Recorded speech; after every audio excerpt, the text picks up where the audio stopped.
Okay, so if you're coming into the market as an investor and you're looking, hey, let me look at a few distressed deals so that I can, you know, buy at a cheap and sell it and make some money. No hard feelings. I think you can. I think it's challenging for first time investors to do that. It's kind of like going into the big leagues and say, hey, first time I hold the cricket bat, I should be able to score a half a century or a century. Or it's kind of like grabbing a baseball bat, playing in the big leagues and saying, look, I should be able to, hit it out of the park.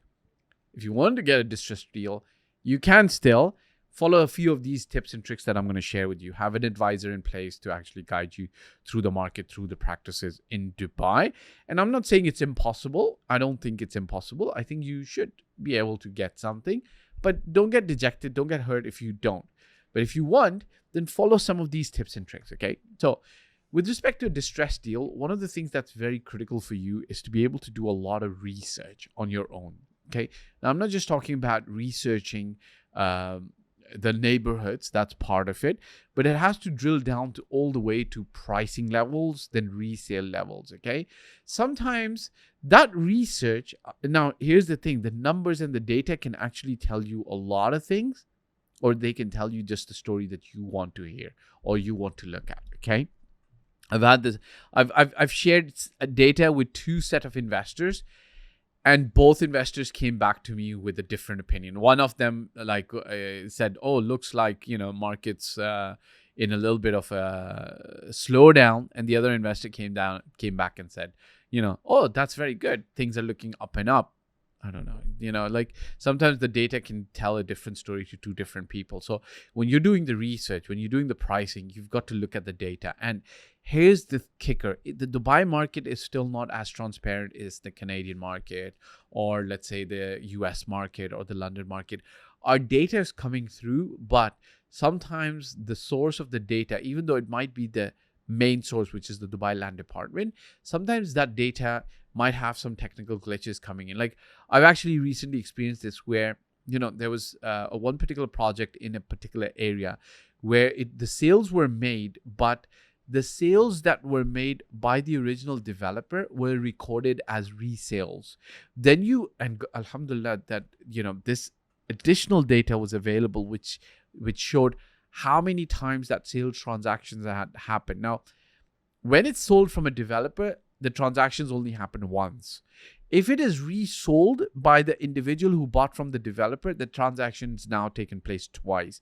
So while they had advertised this transaction as sold by an individual, the transaction had taken place only once, which clearly indicated that this sale was not correct, right? The data was not collected or recorded correctly. This was a primary sale and it was not a resale. So now I have access to the person who's behind that, who runs the technical team, whose brainchild is that platform. So I can obviously call them, ask them, send them a message and ask them, like, look, something looks askew on this data that's being presented.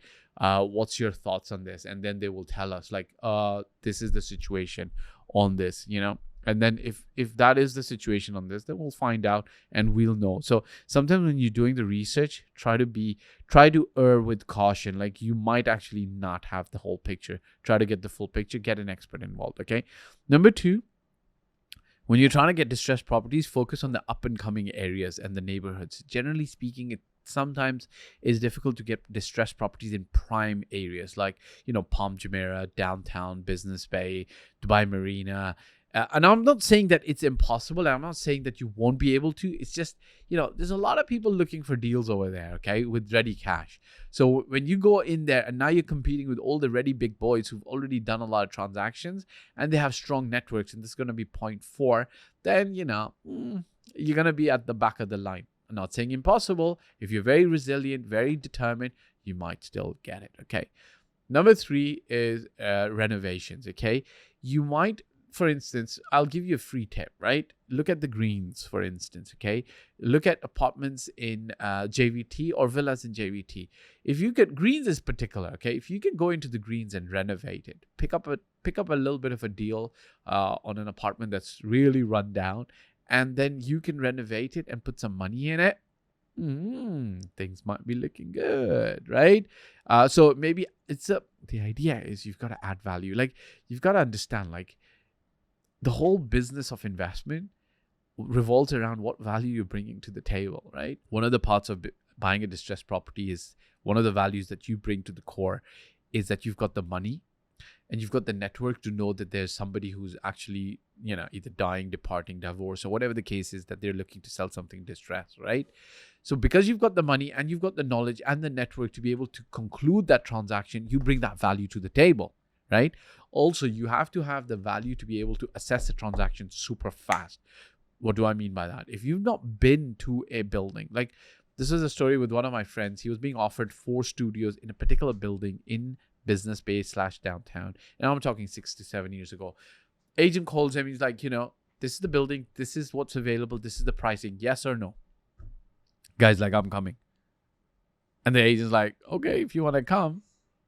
By the time he's on his way to that, to the building, or actually he reaches there or something like that, the deal's gone. Like, so the value of you having done the research is the value that you can actually bring to the table to be able to make a good decision, right? So same thing applies to renovation. Like, I've given you greens. Go in there, jiggle, find a good deal, renovate the property, and then sell it. Sometimes it might not be distressed. Sometimes it's value that you're adding. Number 4, build a strong network. You've got to understand this. Agents are your friends. Like, if you go into the market thinking agents are your enemy, forget it. Like, you're like doing yourself a disfavor. Like, if I went, let's say if I went as a tourist to any country, and the first thing I have is a mental image of these people being rude to me because my friend went there and, like, he told me that these people are like, don't go there. Right? So if you're going to operate in the real estate market and you're going to create enemies out of real estate agents, no. Real estate agents are your allies. Understand what they're doing. They're in the business to make money, right? To feed a family, to buy bags, to buy an airplane, whatever. You're in the business to make money. So if you want to make money and the agents want to make money, join forces together. Take care of them. They take care of you. What do I mean by this?